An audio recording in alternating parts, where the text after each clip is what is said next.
What's up, fam? It's Dr. O, and I wanted to particularly send a message out to all of the young people across the world right now who are witnessing or actually experiencing directly what's happening in Israel right now and what's happening in Gaza and what's happening, with the Palestinian people.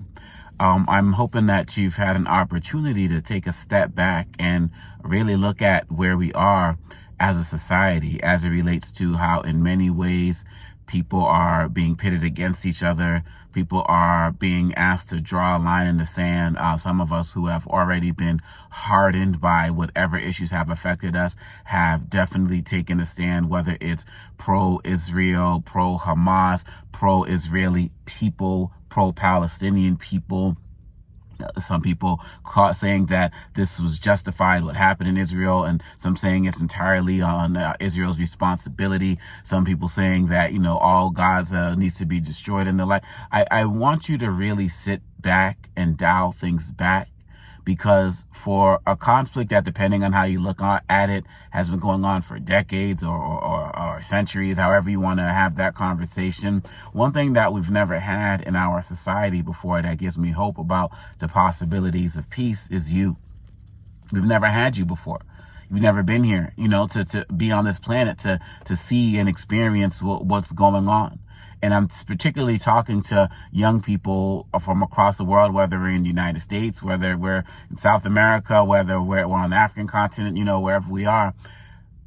We're going to need you to be the people to guide us out of this in a spirit of finding common ground in uncommon times, in a spirit of humanity. Look, I have no problem coming out and condemning what happened to innocent people in Israel, regardless of whatever issues I may have had with the government in the past or issues I may have with the government now.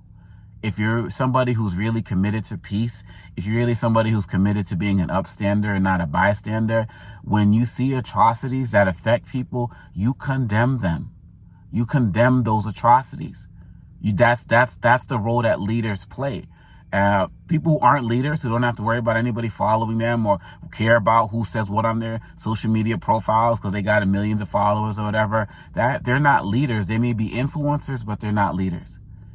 And when we see what's happening with the people of Palestine, we can condemn what happened in Israel to those innocent people across the country, and also condemn what may happen with innocent people in Palestine.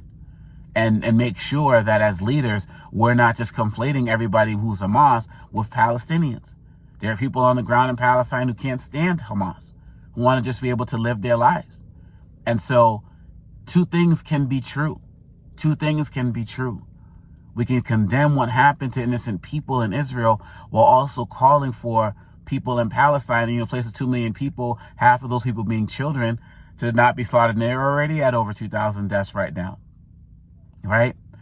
And so really at the end of the day, we have to understand that if peace is going to be possible, it's going to take all of us to have the ability to be able to walk a mile in someone else's shoes. But in order to do that, you got to be able to take your shoes off. Look, as a black person, as somebody who's Congolese American, when I see all of the sympathy and the empathy that's expressed for people in Israel, for people in Ukraine and the like, the cynical side of me comes out partially and says, where was all of this energy and empathy when what we were dealing with in Congo and the genocide that we've dealt with there, a decade ago? Over 6 million people got, slaughtered, and child soldiers and kids were, raped, and elderly people were raped, so that we can have, the very cell phones that I'm recording this on right now, and the laptops and the Xboxes and the like.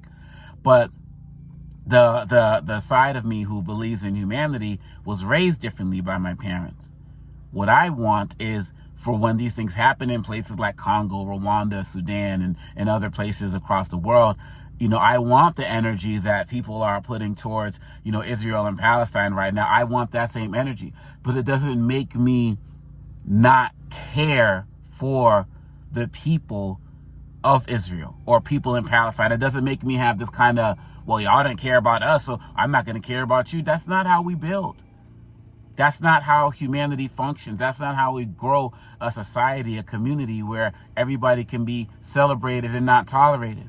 We have to learn from those mistakes. And so, yes, I want everybody to feel the way that they do right now when we're dealing with issues, facing black and brown peoples across the globe. I want that to happen. But the fact of the matter is that's not going to happen overnight. That's not going to change. And, over the years, there have been some people who've, moved, Black Lives Matter and what happened with George Floyd and things like that has kind of caused people to see our kind of common humanity, but a lot of people haven't. But I'm not going to wait for that. I'm not going to get into this kind of comparative celebration of struggle and genocide, or comparative recognition, I should say, of struggle and genocide before. I'm not going to say, I'm going to wait for you to acknowledge my pain before I acknowledge yours. That's not how it works. That's not how it works. That's not how it should work.